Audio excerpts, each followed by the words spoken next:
এই যে লক্ষ্মীর ভান্ডার 1000 টাকা ছিল সেখানে আরো 500 টাকা বেড়েছে, কেমন লাগছে আপনাদের? মাননীয় মুখ্যমন্ত্রী দিদি আমাদের সব পারে এবং আমাদের মহিলাদের একদম কি বলবো শক্তি।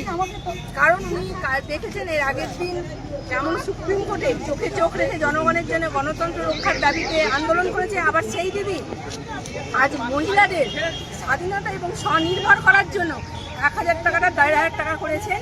এবং শুধু তা না, আশা কর্মীদের কথাও ভেবে তাদেরও টাকা বাড়িয়ে বর্ধিত করেছেন 1000 টাকা। অর্থাৎ উনি আমাদের মেয়েদের কাছে একটা শক্তি স্বরূপ। তাই আমরা আজকে আনন্দের সঙ্গে উদযাপন করছি, মিষ্টি বিলাচ্ছি। আমরা নিজেরাই লক্ষ্মী সেজেছি, কেউ লক্ষ্মীর ভান্ডার হাতে নিয়েছে, আমরা আবির মাখছি, এলাকার যারা পথচলতি মানুষ তাদের মিষ্টি খাওয়াচ্ছি।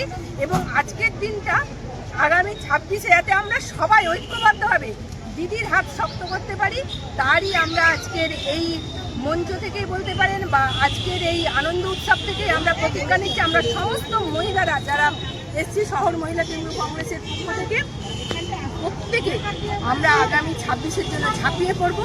কারণ দিদি আমাদের বটগাছের মতো, দিদি আগামী দিন থাকলে আমরা সমস্ত মহিলারা সসম্মানে আত্মমর্যাদার সঙ্গে বাঁচতে পারবো। শুধু মেয়েরা কেন, গোটা বঙ্গবাসী আমরা ভালো থাকবো, তারই আজকে আওয়াজ এখান থেকে আমরা তুললাম।